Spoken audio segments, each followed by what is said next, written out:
오늘 대임절 세 번째 주일입니다. 오늘 보면 이사야 11장은 어찌 보면 지금 우리가 살고 있는 지금 우리의 현실과 너무나 같고, 또 어찌 보면 이 나라, 이 세계를 잘 대변해주고 있는 것 같습니다. 우리나라뿐만 아니라 지금 전 세계가 온통 이 혼란 가운데 빠져 있는 걸 보게 됩니다. 전쟁은 여전히 끝나지 않아서 러시아와 우크라이나, 이슬람 계속해서 전쟁은 멈추지 않고 있고, 정치면 정치, 경제면 경제, 사회 문제면 사회 문제 등 이 병들이 모두가 앓고 있는 병 중에 하나가 되어버렸습니다. 당시 이스라엘도 하나님을 떠남으로 인해서 이 다윗의 왕조가 북이스라엘과 남유다로 나누어지면서 탐욕으로 인한 우상숭배, 불법과 음행으로 온갖 죄를 저지르면서 하나님의 선민으로서의 모습을 더 이상 그들 속에서 찾아볼 수가 없게 되었습니다. 그래서 이들에 대한 태도에 대해서 이사야서 1장 2절 4절에 보면 분명히 하나님께서 이렇게 말씀하시죠. 함께 한번 읽어볼까요? 시작. 하늘아 들어라, 땅아 귀 기울이라. 여호와께서 말씀하셨다. 내가 내 자식들이라고 기르고 키웠으나 그들이 나를 거역했구나. 황소도 자기 주인을 알고 나귀도 자기 주인의 구유를 아는데 이스라엘은 알지 못하고 내 백성은 깨닫지 못하는구나. 어긋나 버린 민족, 죄악을 진 백성, 악행하는 종자, 타락한 자식들, 그들이 여호와를 저버렸구나. 그들이 이스라엘의 거룩한 분을 경멸했구나. 그들이 완전히 등을 돌려 남이 돼 버렸구나. 아멘. 하나님께 지금 다른 사람에게 말씀하시는 것이 아니라 주님이 선택하셨던 선민인 이스라엘에게 말씀을 하고 있습니다. 황소도 나귀도 자기 주인은 아는데 하나님께서 자식처럼 기우고 키웠던 이 백성님 하나님을 알지도 깨닫지도 못한 백성이 되어서 우상을 숭배하고 타락한 자식이 되었답니다. 이제 아예 하나님을 향해서 완전히 등을 돌려버린 백성이 됐다라고 말씀하시면 뭐라고 말하냐면 남이 되어버렸다라고 말합니다. 하나님과 남남이 되어버렸다라고 말하고 있습니다. 우리가 지금 살고 있는 이 세상을 보면서도 여러분 우리가 한번 생각해 볼 필요가 있다라고 생각이 듭니다. 하나님께서 자식처럼 기르고 있고 이 백성을, 이 나라를 주님이 여기까지 인도해 주었음에도 불구하고 우상을 숭배하고 타락한 자식들이 나타나고 하나님을 완전히 등지고 있는 남이 되어버린 이런 백성의 길을 가고 있는 우리들의 모습을 보게 된다는 거죠. 그래서 이사야 선지자는 이런 악행을 범하고 있는 이들에게 말하죠. 회개하고 돌이키라고 말합니다. 그렇지 않으면 하나님의 심판을 받아서 너희가 멸망하게 될 것이다 라고 하나님께 보고 들은데도 이들에게 숨김없이 다 말을 했습니다. 그래서 이사야 10장에서 보면 주변의 강대국의 아수리아로 인해서 이 아만족에 의해서 너희가 짓밟히고 멸망을 당하게 될 것이다 라고 예언해 주었습니다. 그리고 오늘 또 11장에서는 새로운 메시아가 도래하겠다고, 이 나라가 임하겠다라고 소개해주고 있는 것을 보게 됩니다. 여러분이 선지자서를 말씀을 묵상하면 느낄 수 있는 게 있는데 뭐냐면 하나님의 진노가 막 급하게 임하고 막 멸망이 임할 것처럼 말합니다. 그러다가 갑자기 또 그 진노가 멈추어서 오늘처럼 또 메시아가 나타나고 너희를 구해주겠다라고 말씀하시고 또 진노했다가 내가 세운 언약대로 내가 너희를 지켜주겠다라고 또 말씀하십니다. 계속 이게 반복됩니다. 선지서에서 반복되고 있는 패턴처럼 하나님께서 마치 이랬다가 저랬다가 왔다 갔다 하시는 것처럼 보이기도 합니다. 그런데 우리가 아이들 키워온 부모님들은 아시겠지만 아이가 잘못하면 잘못한 것에 분명히 이야기를 하죠. 한편으로 안쓰러워서 살짝 눈을 감아주기도 합니다. 그리고 다시 체벌했다가 또 얼렀다가 달랬다가 어떻게든지 잘 되는 방향으로 이끌어가고 싶은 것이 부모의 마음이죠. 오늘 하나님께서도 지금 선택해 보는 이스라엘 보시면서 이와 같은 마음인지도 모르겠습니다. 이런 하나님의 궁율과 자비가 오늘 여러분과 저에게 깊이 깊이 느껴질 수 있기를 원하고 이 나라를 향해서 주님이 보고 계신 것을 우리가 함께 느낄 수 있기를 원합니다. 오늘 이사야 선지자는 메시아가 오시는데 그분은 어떤 분으로 오셨고 그분이 통치한 나라가 어떤 나라가 되는지에 대해서 예언의 말씀으로 또 11장 말씀을 통해서 얘기해 주고 있죠. 1절 말씀 먼저 볼까요? 1절 말씀 시작. 이새의 줄기에서 한 싹이 나오고 그의 뿌리에서 가지가 돋아나 열매를 맺을 것이다. 아멘. 다윗의 줄기가 아니라 다윗의 아버지인 이새의 줄기에서 한 싹이 났다라고 말합니다. 네. 이 말의 의미는 다윗의 이전의 지위, 왕으로서의 지위가 아니라 작은 시골에서 양을 치던 이름 없는 목자였던 그의 아버지 이새를 상징하는 표현이죠. 이거는 미천한 신분에서 메시아가 태어날 것을 암시해서 보여주고 있는 표현입니다. 그리고 이새의 줄기에서 이 줄기 영어 스탬프는 나무에서 베어져 남은 구루터기를 가리킵니다. 그래서 다윗 왕조의 거대한 나무, 풍성하게 자라났던 이 거대한 나무가 다 잘려지고 구루터기만 남아 있어서 이제 썩어져 사라지고 죽은 것처럼 되어버린 이런 상황이 있다는 걸 말해줍니다. 이제 소망이 없는 것처럼 보이고 있기도 합니다. 그러므로 이 표현은 이 생명의 기운을 그곳에서 조금도 찾을 수 없는 비참한 형편, 완전한 파멸과 멸망을 상징하고 있는 표현인 것을 보게 됩니다. 지금 이것이 바로 이스라엘의 현재의 모습이죠. 이제 얼마 가지 않아서 나라를 잃게 될 것이고 이사야의 예언처럼 포로로 끌려가게 될 사람들이 이 사람들입니다. 민족의 소망은 사라지고 성전은 부서져 버렸고 성벽은 다 무너져 버렸습니다. 하나님을 믿는 신앙이 점점 사라져 버리고 남아있는 것이라고는 나무를 베어버리고 남은 구루터기뿐이라는 것을 우리에게 보여줍니다. 이 말씀 속에서 우리는 이사야가 예언하고 있는 희망의 모습을 들 수가 있죠. 그것이 이새의 줄기, 죽음과 같은 구루터기에서 한 싹이 나오고 그 뿌리에서 가지가 돋아나 열매를 맺었다라고 하는 예언의 말씀입니다. 이 말씀이 주고 있는 의미는 이 성탄의 주인으로 오신 메시아 예수님의 모습을 여기에 담고 있죠. 실제로 이 땅에 메시아로 오신 예수님은 사람들이 보기에 흠모할 만한 모습으로 오지 않으셨습니다.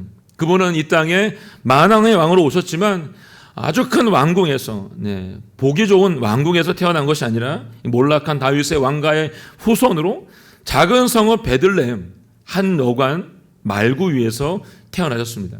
예수님께서 성장하신 것도 당시 유대의 갈릴리에서 자라났는데 여기는 유대 사람들이 멸시하는 장소였죠. 직업도 역시 아버지 요셉을 따라서 목수의 직업을 가지고 있었습니다. 그뿐만 아니라 예수님과 함께 데리고 다녔던 제자들은 무식한 어부들이 많았습니다. 주님께서 함께 생활하고 만났던 사람들의 그룹을 봤더니 세리와 죄인들, 과부와 고아들, 그리고 정결하지 못하게 여겼던 환자들이 대부분이었습니다. 예수님께서는 이들을 위해서 죽기까지 사랑해 주셨다라고 말합니다. 그리고 그들의 진정한 친구가 되어 주셨다라고 말씀하셨습니다.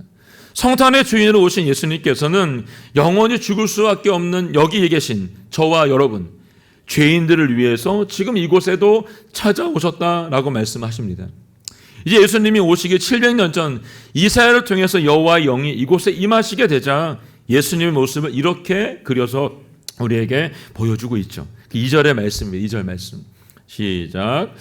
그리고 여호와의 영이 그에게 머물 것이다. 곧 지혜와 통찰의 영, 모략과 용기의 영, 지식과 여호와를 경외하는 영이 그에게 머물 것이다. 아멘. 네. 먼저 그의 뿌리에서 자기 가지가 돋아나서 열매를 맺으면 그곳에 여호와의 영이 임하겠다라고 말씀하십니다. 여기서 여호와의 영은 성령의 임재를 이야기하죠. 예수님께서는 처음부터 태어날 때부터 성령의 충만한 가운데 태어나셨습니다. 예. 마리아가 잉태할 때 성령으로 잉태되었고, 그리고 태어나셔서 세례를 받으러 나아갈 때 세례 요한이 물로 세례할 때에도 하늘에서 비둘기와 같은 성령이 임했던 것을 보게 됩니다. 광야로 나가실 때도 성령께서 광야로 예수님을 내몰았던 것을 보게 됩니다. 성경 읽어보면 예수님의 매일매일의 삶은 이 성령 충만함으로 성령님과 동행했던 삶인 것을 우리에게 보여줍니다. 그리고 마지막 십자가의 길을 가실 때에도 제자들을 향해서 성령을 받으라고 말씀하시면서 온 유대와 사마리아 땅까지 이르러서 내 증인이 되라고 명령하셨던 것을 보게 됩니다. 오늘날 믿는 성도들이 예수님을 닮기를 간절히 원한다고 한다면 우리에게 필요한 것은 무엇일까요, 여러분? 그것은 세상적인 재능과 능력, 재주와 높은 주의는 아닐 겁니다. 정말로 우리에게 필요한 것이 있다라고 한다면 그것은 성령 충만할 것입니다. 예수님께서 분명히 말씀하셨죠. 몇 날이 못 되어서 너희에게 약속한 성령이 너희에게 부어지게 될 것이라고 약속해 주었습니다. 이 약속은 지금도 유효합니다. 우리가 열심히 있어서 이걸 받는 것이 아니라 성령의 이끄심을 따라서 예수님을 닮는 인생들이 될 수 있기를 주님의 이름으로 축원합니다. 이제 여호와의 영이 예수님께 머무르게 되자 예수님의 모습을 세 가지로 설명해서 우리에게 얘기해 주고 있습니다. 첫 번째 모습은 예수님의 모습을 지혜와 통찰의 영으로 오셨다라고 말하고 있습니다. 여기 지혜와 통찰의 영은 왕이 필수적으로 갖춰야 될 기본적인 자질에 대해서 말을 합니다. 지혜 호크만은 외적인 분별력을 의미합니다. 하나님의 풍성한 생명이 우리 안에 머물면서 그 하나님의 말씀대로 살아가게 하는 실체를 얘기해주고 있는 거죠. 하나님의 생명의 말씀이 내 안에 깊이 흘러 넘칠 때에 우리의 삶 가운데 가득했던 그 현명함들이 나타나게 되는 것을 얘기합니다. 통찰 위분하는 이보다 더 깊은 내적인 통찰력을 얘기해주고 있습니다. 예수님 안에 지금 이 지혜와 이 통찰력의 영이 부어져서 오셨다라고 말합니다. 두 번째, 예수님의 모습을 모략과 용기 영이다라고 말합니다. 이게 모략은 애차인데 전략적인 수립과 전쟁의 계획의 작성을 얘기합니다. 그래서 포괄적으로 전쟁을 구상하는 힘을 얘기하고 있어요.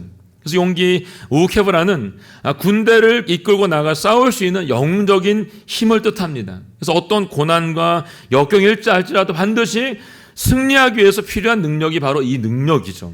이 모략과 이 용기의 영이 지금 주님께서 가지신 영이다라고 말씀해주고 있습니다. 세 번째 예수님의 모습은 지식과 여호와를 경외하는 영으로 오셨다라고 말씀하고 있습니다. 여기 디아트, 지식인 나아트는 하나님의 뜻에 대한 깊은 이해를 말해주고 있어요. 그래서 여호와를 경외하는 이를 아트는 사유의 대상이 아니라 경배의 대상인 하나님께 대한 왕의 절대적인 두려움과 복종을 얘기해주고 있습니다.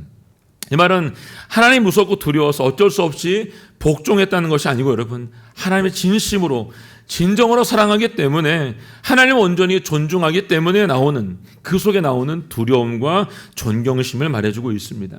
사람들은 하나님을 경외하는 것을 자기를 속박당하고 통제당하는 것이라고 여깁니다. 근데 그렇지 않죠, 여러분. 진정한 경외심은 하나님을 진심으로 사랑하기 때문에 그분으로부터 우리가 신뢰함으로 나아가게 되는, 스스로 나아가게 되는 경외함을 얘기해주고 있습니다. 성경에는 하나님에 대한 진정한 경외심을 보였던 사람들이 많이 등장합니다. 멀리서 볼 것도 없이 여러분 우리가 지난 시간 함께 보았던 사도행전을 통해 봤던 바울을 보면 알 수 있습니다. 바울은 하나님을 진정으로 사랑하기 때문에 그 경외심으로 그가 끝까지 달려갔던 것을 보게 됩니다. 그런 예수님을 만나기 전에 예수님 믿는 사람들을 잡아서 가두고 죽인 일에 열심이었던 사람이죠. 그러나 그가 다메섹 도상에서 예수님 만나고 난 다음에 그 예수님이 그 안에 임재하시게 되자 그는 그 후로 자신이 아닌 예수님을 위해서 전적으로 살았던 것을 보게 됩니다. 1차와 2차와 3차 전쟁을 통해서 병든 몸을 이끌면서도 그 주님의 명령에 끝까지 순종했습니다. 마지막 로마로 가기 위해 병든 몸을 가지고 이제 얼마 남지 않은 그 인생을 가지고 나아갈 때에도 여러분 성령의 이끌림으로 로마까지 향해서 갔던 것을 보게 됩니다. 사도 바울이 하나님을 진정으로 경외했던 것은 두려움 때문에, 공포심 때문에 이거를 내가 꼭 해야 된다라고는 어려움 때문에 한 것이 아니고 여러분 사도 바울이 하나님을 진정으로 만남으로 말미암아 오랜 기간 동안 자신이 이끌어 주었던 그 주님으로 말미암아 갈 수 있었던 것을 볼 수 있습니다. 포기하지 않을 수 있었던 것은 바울의 손을 잡아주었던 그 사랑이 절절히 그에게 느껴졌기 때문입니다. 그로 인해서 그 사랑 때문에 하나님 앞에 엎드려 진정한 경외심으로 바울이 나아갔던 것을 보게 됩니다. 신앙생활은 우리를 구속하는 것을 말하지 않습니다. 하나님 앞에서 살아갈 때 주님을 경외함으로 나아갈 때 진정한 기쁨과 감사가 우리 안에서 넘쳐날 뿐만 아니라 자유를 맛보게 된다는 것을 우리에게 알려주고 있습니다.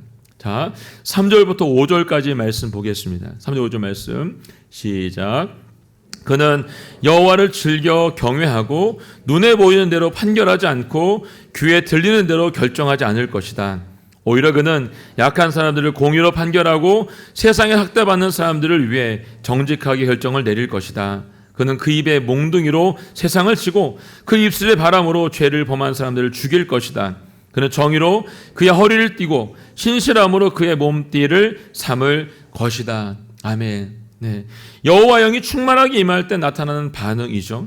그것은 여호와를 즐겨 경외하게 됐다라고 말하고 있습니다.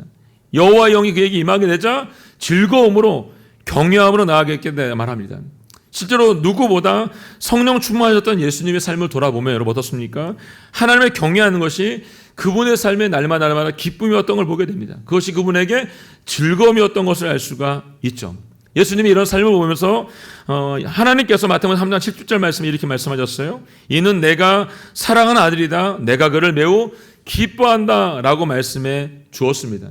그리고 또 여호와 영이 충만할 때 나타난 또 다른 반응은 눈에 보이는 대로 판결하지 않고 귀에 들리는 대로 결정하지 않으셨다는 겁니다. 눈에 보이는 대로, 귀에 들리는 대로 하지 않으셨습니다. 예수님께서 사람을 겉모습으로 판단하지 않으셨다는 이야기를 우리에게 해주고 있는 거죠. 실제로 예수님께서 이 땅에 계시는 동안에 어느 누구도 외모로 판단하지 않으셨습니다. 만약 예수님께서 사람을 외모로 판단하셨다고 한다면 아마 이 자리에 우리가 없을 수도 있겠죠, 여러분. 종교적으로 보이는 대로 사람들로부터 칭찬을 받는 대로 살았던 바리새인들, 서기관들, 대제사장들이 칭찬의 대상이었다고 한다면 우리의 삶은 지금 이렇게 살아서는 안 되겠죠. 그러나 예수님은 오히려 그들에게는 말도 속지 않으시면서 오히려 잘못했다라고 책망을 하셨던 걸 보게 됩니다. 저는 오늘 우리 안에도 여호와의 영이 성령의 충만함을 받아서 사람을 겉으로 판단하는 것이 아니라 주님이 주시는 그 마음으로 함께 사랑하고 축복할 수 있기를 예수님으로 축원합니다. 세 번째, 여호왕이 충만하게 임했을 때 나타나는 반응은 공의와 정직으로 세상을 판결했다라고 말씀해 주고 있습니다. 예수님이 오시기 전 700년 전이나 예수님이 오신 후에 변함없이 이스라엘 백성들이 기다리고 있는 메시아는 한결같습니다. 누구냐면 정치적인 메시아를 그들이 지금도 기다리고 있습니다. 그들은 메시아가 오시면 자신들을 주변 나라로부터 구해줄 것이라고 굳게 믿고 살았습니다. 그리고 그 메시아는 이방인의 메시아가 되면 안 되고 오직 자신들, 우리들의 메시아로만 존재해야 됐습니다. 그러나 예수님은 이 땅에 오실 때 이스라엘만을 위한 메시아로 오지 않으셨죠. 온 열방, 죄 가운데 빠져있는 저와 여러분을 위해서 구원하기 위해서 오셨습니다. 성령의 충만함으로 오신 예수님께서 이 능력으로 세상을 무너뜨리고 정복하기 위해서 오신 것이 아니라 이 땅에 아담의 죄로 인해 영원히 죽을 수밖에 없는 인간들의 죄를 용서하기 위해서 지금 은혜와 평강을 주기 위해서 오셨다는 것을 보여주고 있습니다. 그러므로 우리의 삶도 주님을 사랑하는 사람으로 죄를 용서하고 하나님의 은혜 안에서 화평을 이루는 삶을 살아야 되는 것이 맞습니다. 그렇기 때문에 베드로가 말한 것처럼 70번씩 7번이라도 용서해야 될까라고 말했을 때처럼 우리의 삶이 70번씩 7번이라 용서하고 사랑할 수 있는 축복이 우리 모두 가운데 있기를 원합니다. 이를 위해서 날마다 말씀과 기도로 깨어있기를 원하고 우리 예배가 주님 앞에 온전히 무장되는 예배가 될 수 있기를 예수님의 이름으로 선포합니다.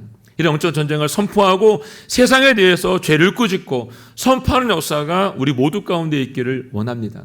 오늘 이 자리에 모든 삶 가운데 이 결단이 있기를 원합니다. 이 나라를 위해서 이런 결단을 할 수 있기를 원하고 우리 가정을 위해서 이 결단을 할 수 있기를 예수님의 이름으로 축원합니다. 이제 6절부터 9절까지는 메시아가 이 땅에 오셨을 때 통치하시는 나라가 어떤 나라인지를 우리에게 진정으로 보여주고 있죠. 6절부터 8절까지 말씀 함께 읽겠습니다. 시작.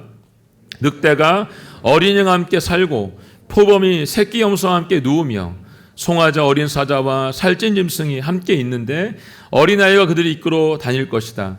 암수와 곰이 함께 풀을 뜯고 그 새끼들이 함께 뒹굴며 사자가 소처럼 즙을 먹을 것이다. 젖먹이가 독사의 구멍 곁에서 장난하고 어린아이가 뱀의 굴에서 손을 넣을 것이다. 아멘. 사랑하는 성도 여러분, 세상에 이보다 더 아름다운 나라가 있을까요? 없을 겁니다, 여러분. 그러나 이 땅에 죄가 들어온 이후로 여러분, 우리는 약육강식의 논리 가운데 지배받고 지금 살고 있습니다. 하나님 태초에 평안하게 창조하신 이 땅에 여러분, 인간의 죄로 인해서 불의함과 악독과 강포와 외침이 가득해버렸습니다. 그러나 오늘 본문은 이러한 세상에 메시아가 오심으로 평화롭게 회복될 날이 온다는 것을 분명하게 예언으로 말씀해주고 있습니다. 예수님이 통치하신 나라에서는 더 이상 약육강식의 논리는 존재하지 않습니다.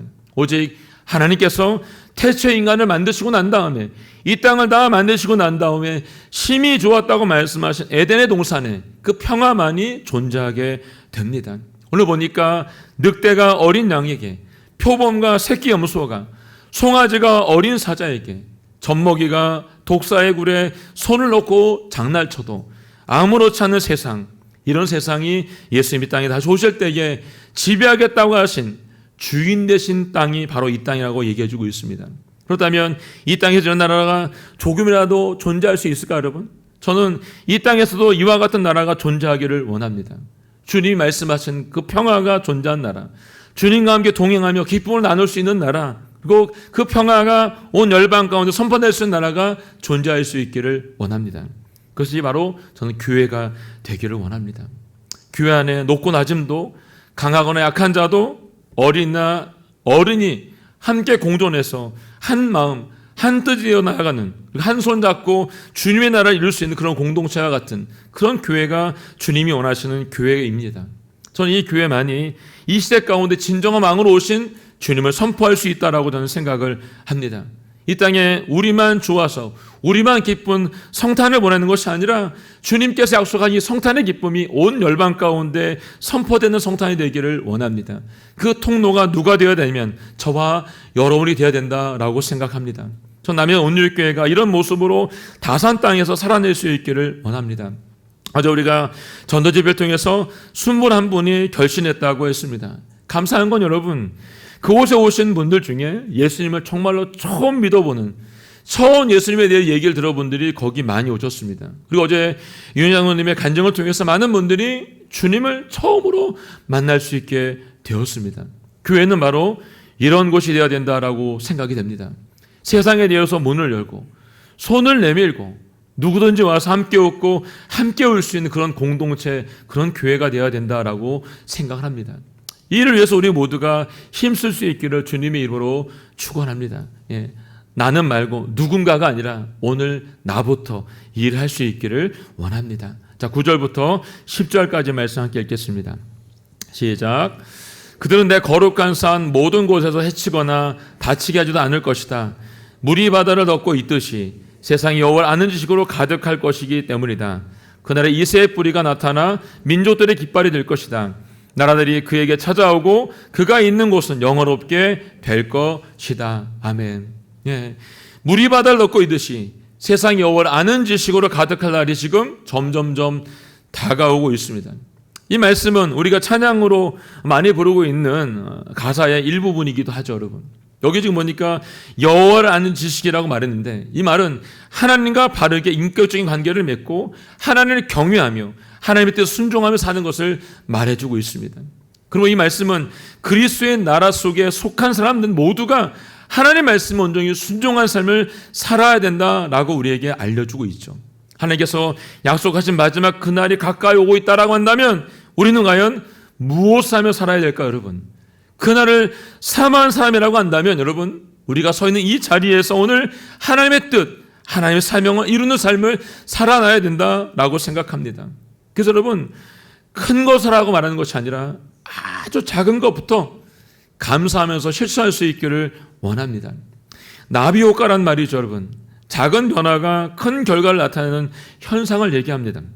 미국의 기상학자 에드워드 로렌츠가 컴퓨터 시뮬레이션을 통해서 기상변화를 예측하다가 발견한 현상이라고 얘기하죠. 예를 들면 이런 거죠.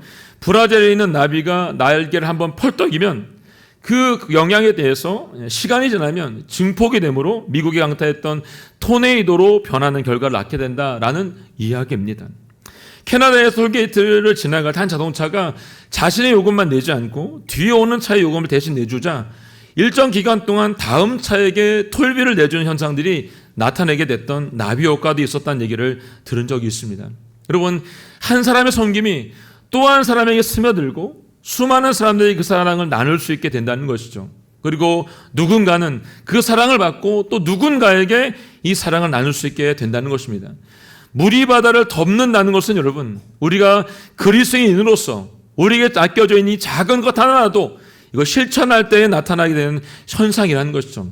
이 사랑이 우리에게 주어질 때 복음을 누군가에게 전할 수만 있다라고 한다면 언젠가는 이 불이 바다를 덮은 것처럼 주님의 지식이 온 세상을 덮는 것처럼 그 나라가 이 땅 가운데 임할 줄로 믿습니다. 예수님께서 이 땅에 복음을 전하기 위해서 12명의 제자를 선택했습니다. 그들 모두는 다 연약한 자들이었습니다. 근데 그들이 성령을 받게 되자 변화를 받아서 사마리아 땅까지 이르러서 주님의 말씀을 증거하는 일꾼이 되었습니다. 여러분, 이 작은 바람이 유럽을 넘어서 미국을 넘어서 아시아까지 오게 된 것은 우연이 아니죠. 이 땅 대한민국이 전쟁으로 구루터기만 남아 있었지만 이 땅 조그만 이곳에 선교의 씨앗이 심겨지는 순간 사도행전 29장의 말씀이 쓰여지기 시작했던 것을 보게 됩니다. 주님 오심을 기다리고 있는 대림절 이 세 번째 날 우리가 이 꿈을 함께 꿀 수 있기를 원합니다. 이 나라가 지금 혼란 가운데 있고 어려움 가운데 있고 이루 말할 수 없는 상황 가운데 빠져 있다 할지라도 여러분, 주님은 이 나라를 위해서 지금도 꿈을 꾸고 계십니다.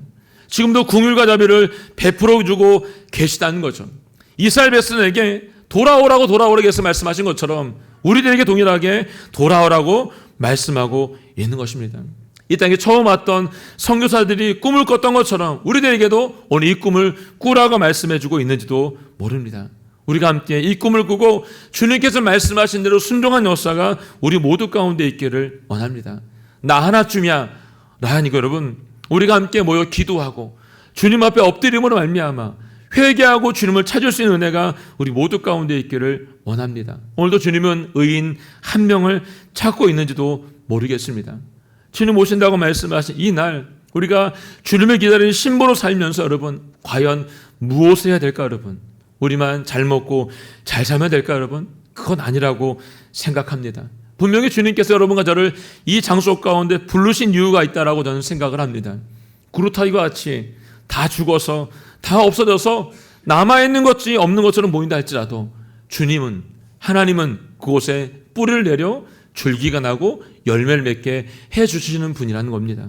오늘 이 은혜가 우리 모두 가운데 있기를 원합니다. 그래서 주님께서 말씀하신 대로 이번 한 주가 살아주시기를 예수님의 이름으로 선포합니다. 아멘. 함께 찬양하고 기도하겠습니다. 오늘 찬양은 세상 모든 민족이 구원을 얻기까지 주님이 쉬지 않으신다고 했습니다. 주님의 심장을 가지고 이제 우리 모두가 일어나라고 말씀하십니다. 모든 육체가 주의 영광을 볼 때까지 주님의 손과 발이 되어서 이 땅을 섬기며 나아갈 수 있는 은혜가 우리 모두 가운데 있게 하여 주십시오. 작은 것부터 실천할 수 있는, 기도부터 시작할 수 있는 그 은혜가 우리 가운데 있게 하여 주십시오. 이와 같은 마음 함께 이 찬양 부르고 함께 기도하도록 하겠습니다.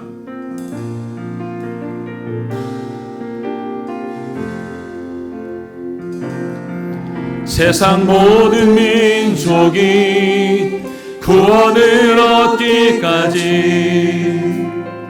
쉬지 않으시는 하나님,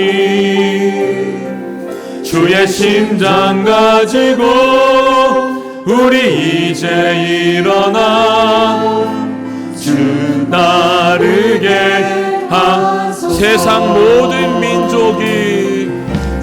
모든 민족이 구원을 얻기까지 쉬지 않으시는 하나님,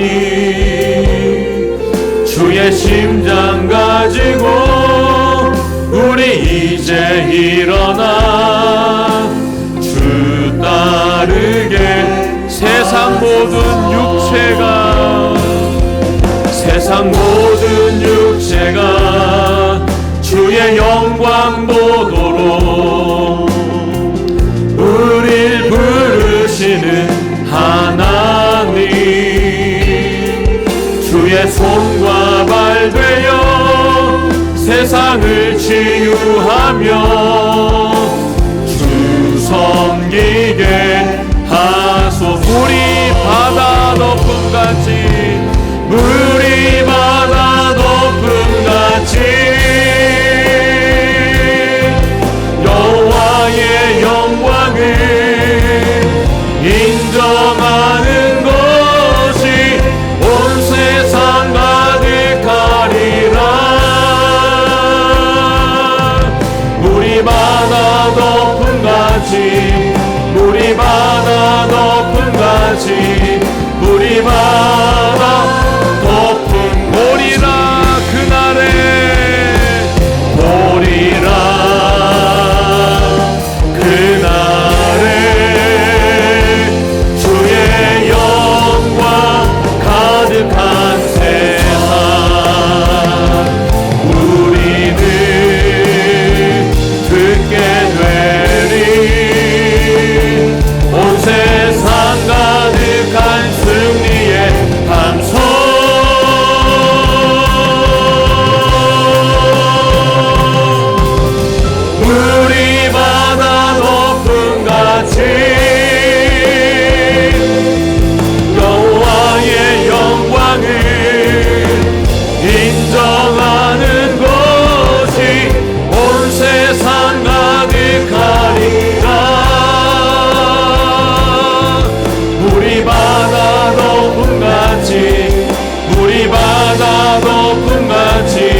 높음같이 우리 바다 높음같이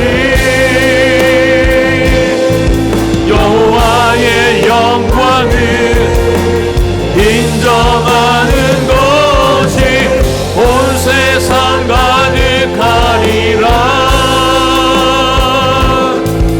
우리 바다 높음같이 우리 바다 높음같이 우리 바다 높음같이.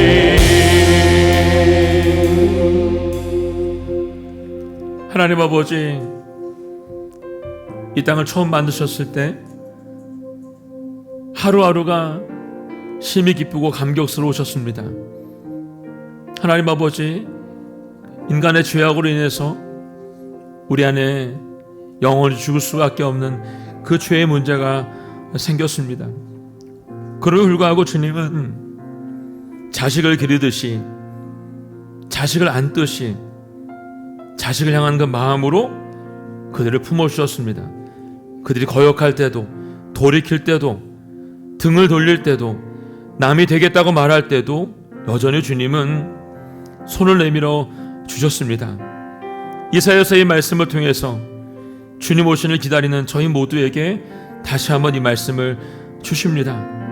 주님이 이 땅에 평강의 왕으로, 이 땅에 모든 영혼을 구원하기 위해서 오셨음을 말씀해 주었습니다. 구루터기와 같은 이새의 뿌리에서 주님이 이 땅에 오셨습니다. 세상의 사람들은 그분을 손가락질하고 십자가에 못 박아 죽였지만 그분은 여전히 눈먼 사랑으로 그들을 품어주고 안아주셨습니다. 지금도 이 땅을 향해서 주님은 그 마음이십니다. 하나님 아버지, 저희로 돌이키게 하여 주시기를 원합니다. 우리에게 성령 충만하라고 말씀하시고 내가 간 이 길 너희도 함께 가자고 말씀하고 계십니다. 주님, 물이 바다를 덮음같이 주님의 역사가 이 땅 가운데 쉬지 않고 일하심을 저희가 믿습니다. 아버지 하나님, 저희부터 시작할 수 있도록 도와주십시오. 성령 충만함으로 작은 것부터 실천할 수 있도록 도와주십시오. 기도하는 자리에, 말씀을 듣는 자리에, 예배하는 자리에 진심으로 있게 하여 주십시오. 간절함으로 있게 하여 주십시오. 회개함으로, 눈물 흘림으로 주님 앞에 엎드릴 수 있도록 도와주십시오. 온 세상이 주의 성령으로 덮일 때까지, 물이 바다를 덮을 때까지, 주님 오시는 그날까지 주님의 걸음을 멈추지 않는다고 말씀해 주셨사오니 우리 또한 이 걸음을 멈추지 말게 하여 주시옵소서. 오늘 주신 이 말씀을 저희가 아멘으로 받습니다. 아버지 하나님, 세상에 나아갈 때에 오늘 저희에게 주신 사명을 아주 나아갈 수 있도록 도와주시고, 물이 바다를 덮음같이 내가 만난 그들에게도 주의 말씀, 주의 복음을 전하는 파도가 될 수 있도록 도와주시고 인도하여 주시옵소서. 성령 충만하고 나아갈 수 있도록 도와주시고, 주님이 가지고 나아갔던 지혜와 계시형으로, 분별형으로, 지식의 영으로 주님을 사랑하는 마음으로 나아갈 수 있도록 도와주시고 인도하여 주시옵소서. 오늘 우리 가운데 이와 같이 임해달라고 같이 고백하며 기도하며 나아가겠습니다. 하나님 감사합니다. 오늘 주님 앞에 나아가는 모든 영혼들마다 주님을 이와 같이 만날 수 있도록 아버지 도와주시기 바랍니다. 지혜로, 통찰로, 우리학과 용기로, 지식과 여호와를 경외함으로 나아갈 수 있도록 아버지 도와주시고 인도하여 주시기를 원합니다. 주님이 이 땅에 오실 때 하나님 아버지 하나님 낮은 것으로, 아버지 가장 적은 것으로 이 땅에 오셨지만 모든 것을 품음으로 나아오셨던 것을 함께 보게 됩니다. 하나님 아버지 주님이 이 땅을 같이 사랑해 주셨던 것처럼 지금도 여전히 우리를 사랑하고 계신 것을 저희가 믿습니다. 아버지 하나님, 흔들리지 말게 하여 주시고 오직 주님의 길로만 걸어갈 수 있도록 도와주시기를 원합니다. 주님의 손과 발이 되기를 원합니다. 주님의 마음을 가지고 나아가기를 원합니다. 온 세상이 주의 복으로 엎어질 때까지 하나님 우리가 이 걸음을 쉬지 않고 달려갈 수 있도록 아버지 도와주시고 인도하여 주시옵소서. 열방이 주의 나라가 될 때까지 이 나라 대한민국이 주님의 땅이 될 때까지 하나님 아버지 쉬지 않고 일어날 수 있도록 아버지 도와주시고 인도하여 주시옵소서.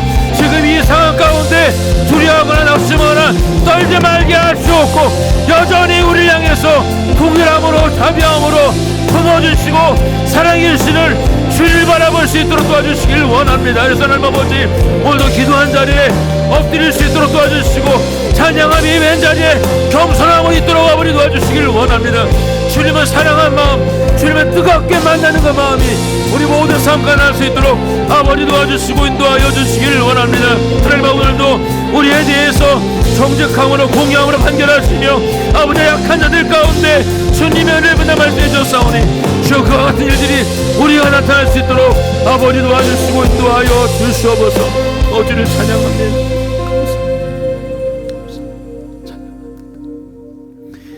주님 오시는 날 늑대가 어린 양과 함께 살며 표범의 새끼 염소와 함께 누우고 송아지와 어린 사자가 살찐 짐승이 함께 있으며 어린 아이들이 이끌어간다고 했습니다.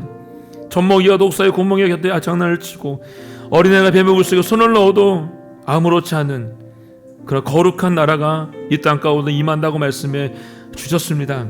하나님 아버지, 지금 우리의 선실을 바라보면 갑갑하고 답답합니다. 아버지 하나님, 저희가 이것을 보고 갑갑하고 답답한 것이 아니라 주님이 내게 기도하라고 하시는구나, 주님이 내게 예배하라고 말씀하시는구나, 주님이 내게 더 가까이 나오라고 말씀하고 계시구나 라고 하는 음성으로 들을 수 있기를 원합니다. 아버지 하나님, 그래서 정말로 우리가 깨어날 수 있도록 도와주시고 성령 충만할 수 있도록 도와주셔서 아버지 하나님, 저희의 시작으로부터 이 나라 가운데 물이 바다를 덮은 같이 성령 역사가 이 땅 가운데, 이 나라 가운데 선포되며 덮어질 수 있도록 도와주시기를 간절히 소원합니다. 아버지 하나님, 주님 오심을 기다리는 대림절 세 번째 날, 하나님 우리에게 다시 한번 이 나라를 바라볼 수 있는 눈을 주셔서 감사합니다. 주여, 우리가 손가락 잡는 자리에 있지 않도록 도와주시고 회개하는 자리에, 눈물 흘리는 자리에, 기도하는 자리에, 주님을 만날 수 있는 자리에 있도록 도와주시기를 원합니다.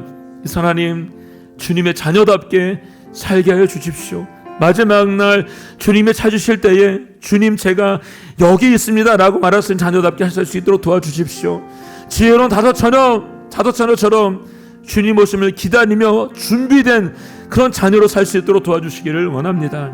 오늘도 하나님께서 우리 가운데 새 생명을 주신 것을 믿습니다. 아버지, 다른 길 가지 않도록 도와주시고 주님의 손과 발이 되어서 이렇게 아름다운 삶을 살아낼 수 있도록 도와주시고 인도하여 주시옵소서. 우리가 생활하실 주님의 이름을 찬양하며 감사드리며 예수님의 이름으로 기도하였습니다. 아멘.